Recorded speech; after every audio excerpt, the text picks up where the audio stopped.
I'm Gwawina, Bark of the Raven. Hi, I'm Popaka with Sashin. I'm Sunamuth, and I'm married to my husband, Gwawina. We are from the village of Moctasis. We're 45 minutes northwest of Tofino by boat in a village of about 900 people. I'd like to acknowledge the Coast Salish people's lands that we're upon. I'd like to thank all the coordinators that made this event happen, and all the cooks, and all of you that are here to absorb this and witness this and participate, and who are out there in each and every one of your own ways. I'm from Ahousaht, Nuchano territory. We're in the heart of Clydewood Sound. I'm gonna give you a background of who we are as a people in Ahousaht within Clydewood Sound, and a history of who we are and what we come from, just so that you see our world, just a piece of it. And I'm going to try to keep it really brief and just go through it. As Indigenous people, we were connected to the land in every way, spiritually, socially, consciously. It was a part of our culture, it was a part of our teachings, it was every piece of our life. We couldn't go fishing without the berries telling us when it was time to go. The snow on the mountains told us when it was time, what we could do. The wind, the flight of birds, everything had a meaning for something else, and we took direction from all the elements around us. Every aspect of our life was dictated to by our environment, our ecosystem, our relation to it, and acknowledging it. Even harvesting cedar, where we could do it, how we can do it, the time of year, every aspect of our Hahotli, our territory around us, we had a connection to. Be it the foods, be it the medicines, be it what we needed to shelter and clothe ourselves. There was an integral spiritual connection to it. They weren't just species, they had families, they had houses, they had clans, they had societies, mountains, fish, birds. They were their own beings that had their own cultures and their own societies and their own houses that we respected as human beings. And we lived this way for a great, great long time, since the beginning of time. We've lived this way in harmony with our surroundings and our ecosystem. That's who we were and how we lived. With the arrival of contact and Europeans, for us on the coast, it was in the late 1700s.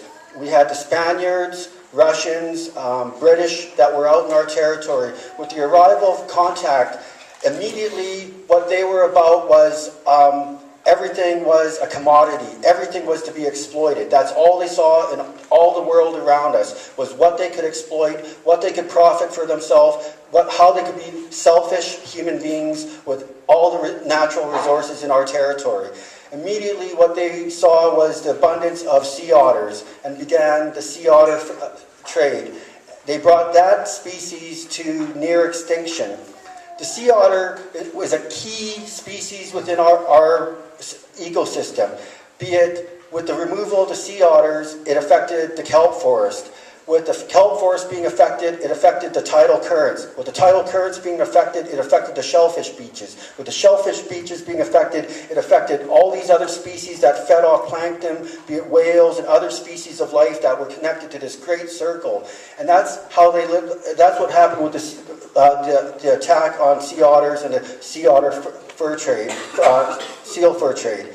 After that was the whaling stations, brought again to the brink of extinction. And we were a whaling people. It was a part of our society, who we were and our connection with the whales, and our relationship with that. We had societies and cultures based on whaling and being connected with the whales in a respectful, harmonious way.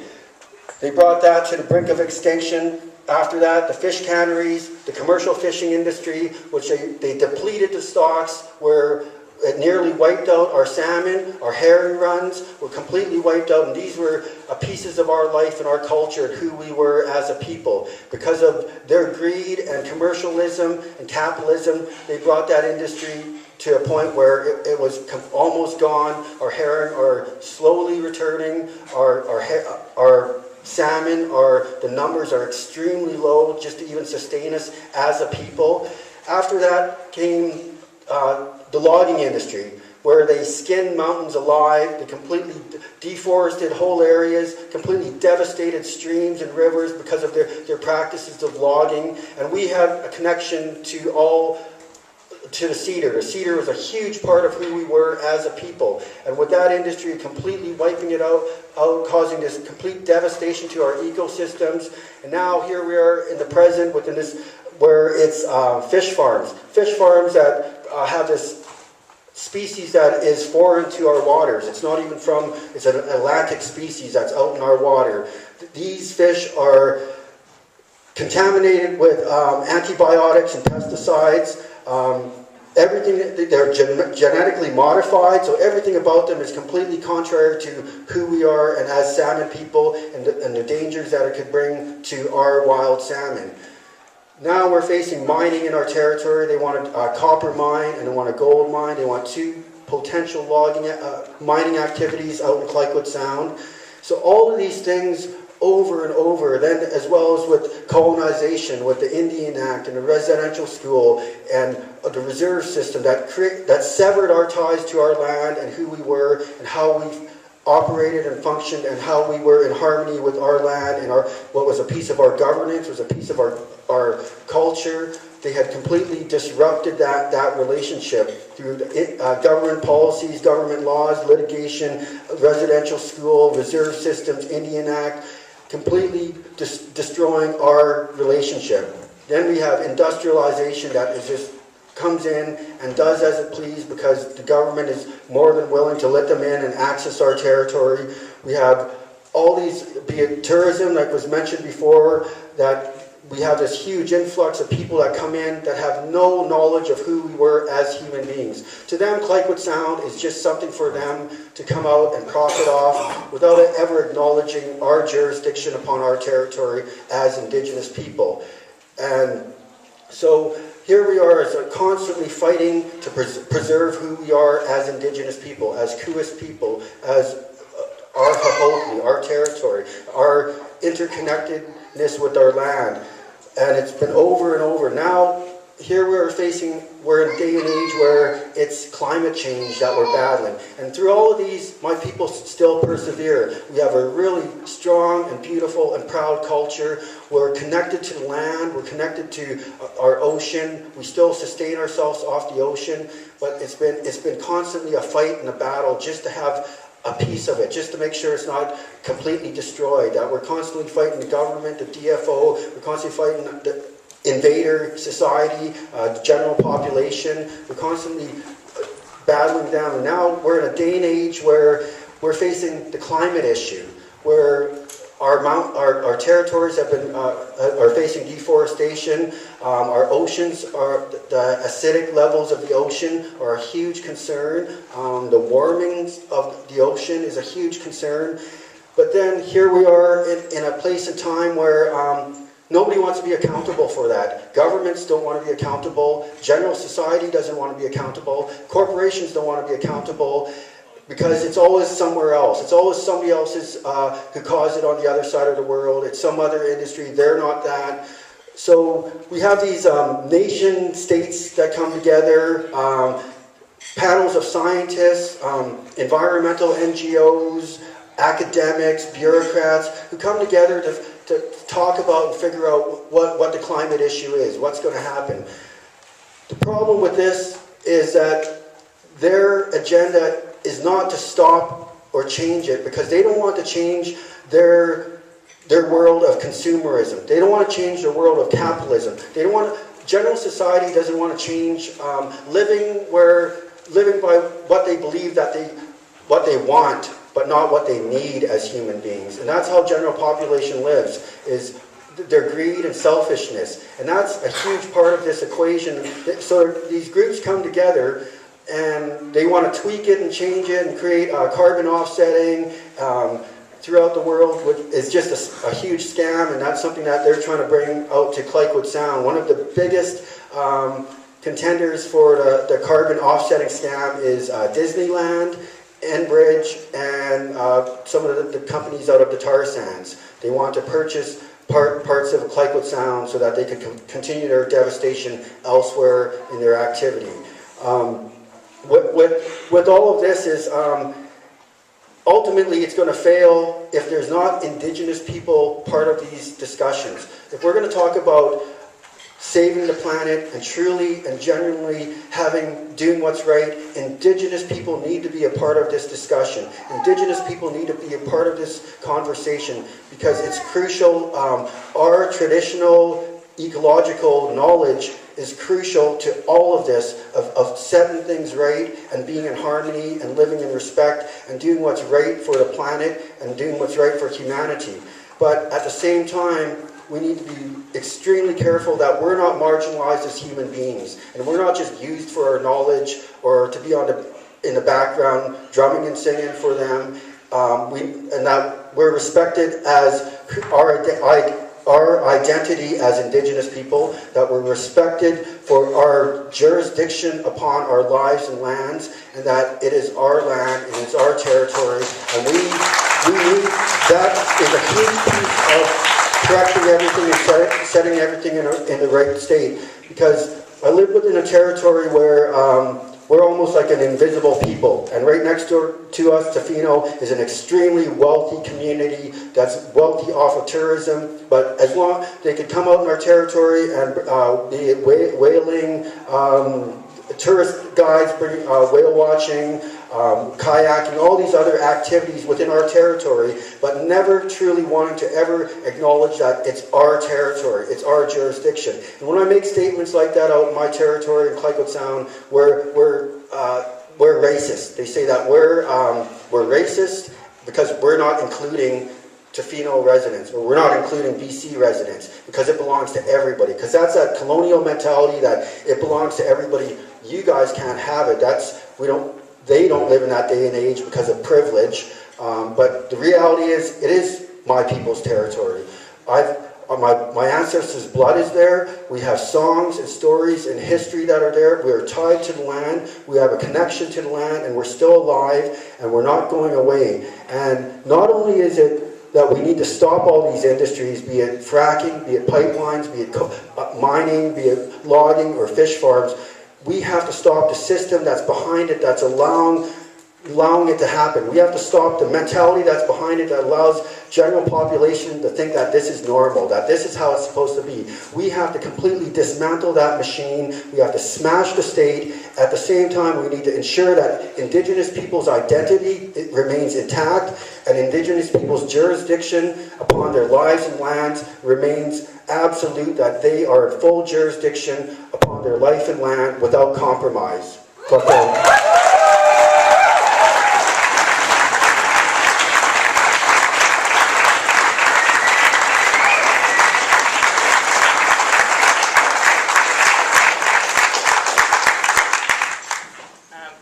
He's kind of a tough act to follow. Really.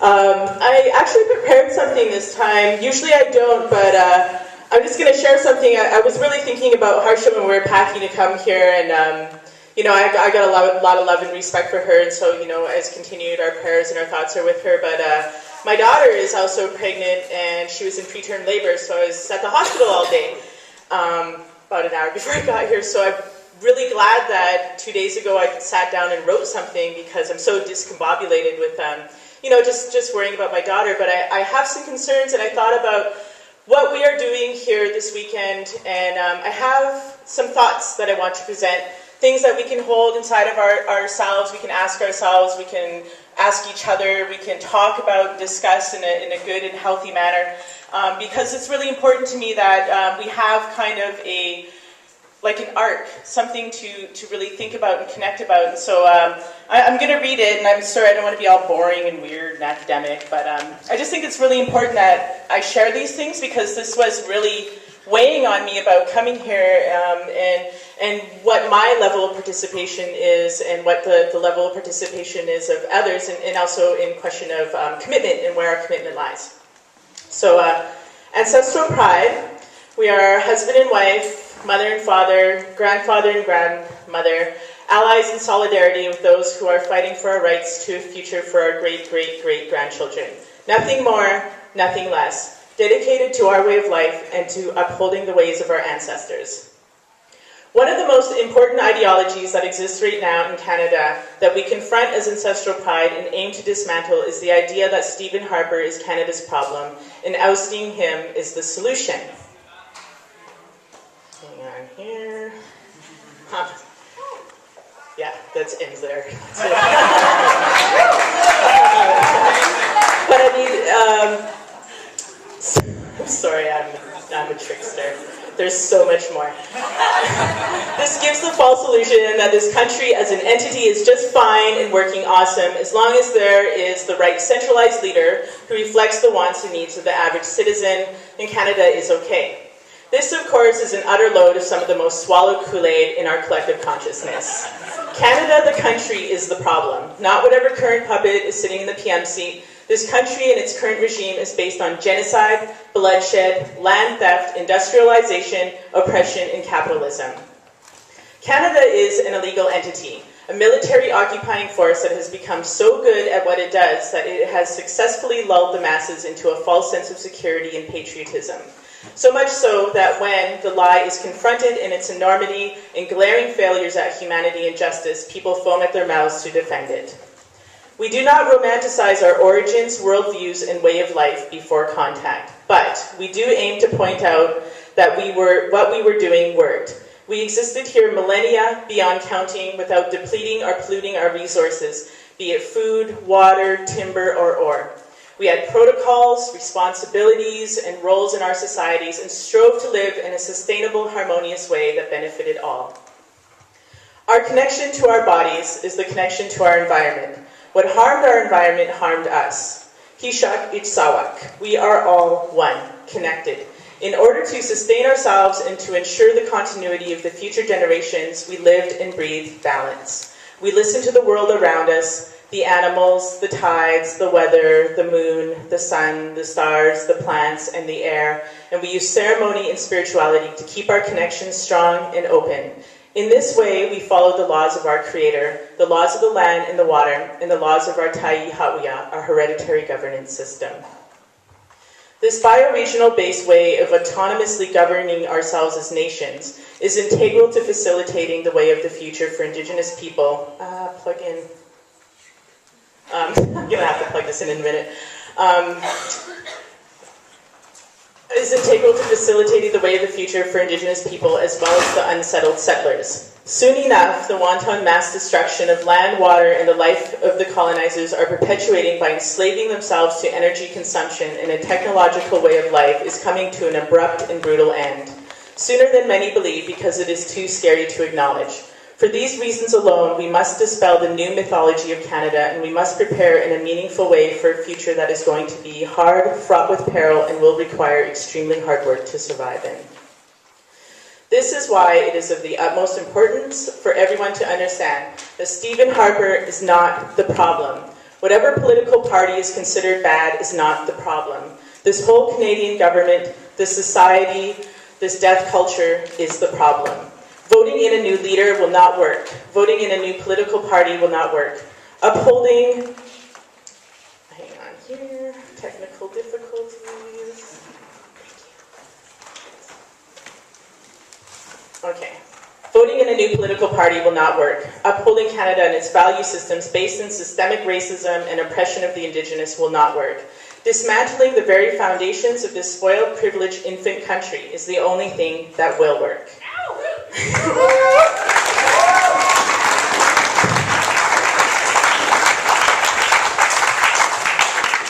Moving away from a life based in energy consumption, a life based in slavery to survive, and a life dependent on technology and consumer goods is what will pave the way for our children.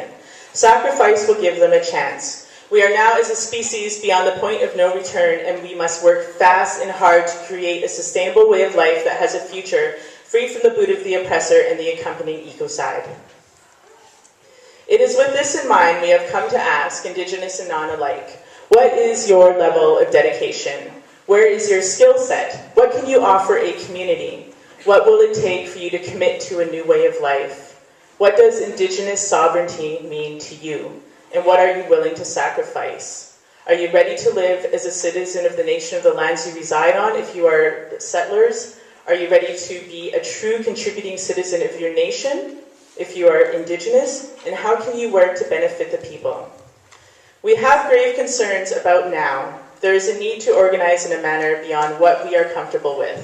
So now is the time to train your predecessors. Now is the time to make arrangements. Now is the time to sort yourselves out mentally, physically, spiritually, and emotionally. And now is the time to start organizing outside of the cities. Rallying, marching, raising awareness, and all of the work that is important and vital to the struggle can be given over to those who have been waiting for their chance to get more involved and to start learning. This is an exciting time, and one where those who are becoming more aware can start organizing and learning in earnest, and we are all taking new steps together forward. Excuse me. Struggling with ego and a sense of self is one of the most difficult tasks that we can undertake, especially as someone who feels compelled to enter into the realm of resistance or revolution. I suffer from this. Sometimes my ego does get in the way of the greater good, and for these reasons we do take steps back at times to reassess where we are. So is staying in the center of the organizing and public praise that comes with it hard to give up?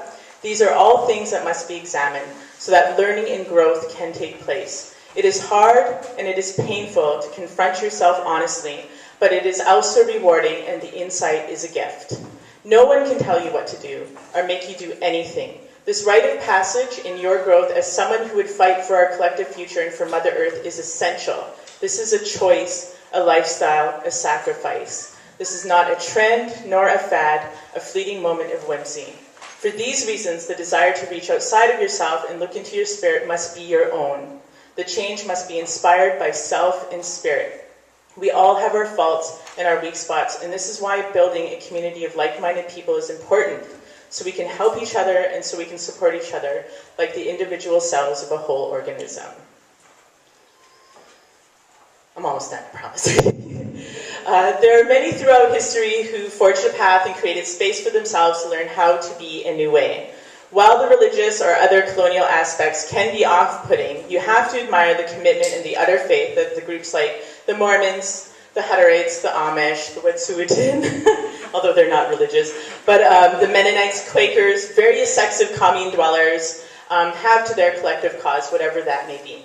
The hippie movement of the 60s seen a mass exodus back to the landers, and I have to ask myself, what is missing from our generation right now?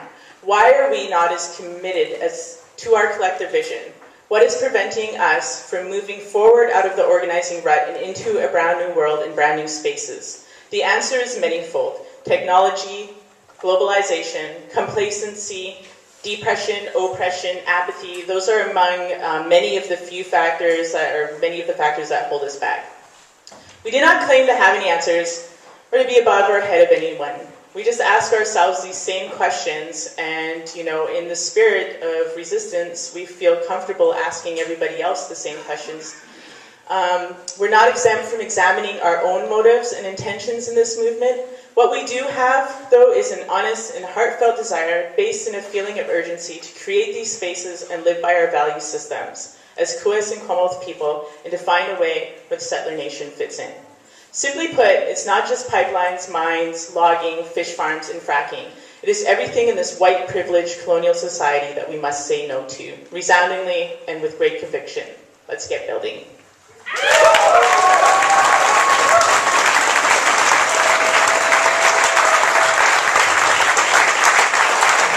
I have one last thing to say. I'm just really grateful to be here and to be here in this territory, the territory of my ancestors, to have my children here. And my son Chico, you guys can all see it or I'll pass it around later, he's 11 and he made this really cool drawing, and it's of a city in a rainforest. It says, "Make the choice now. Start colonization," and it points to the city, or "Stop colonization," and it points to the rainforest. And it says yes or no. Simple.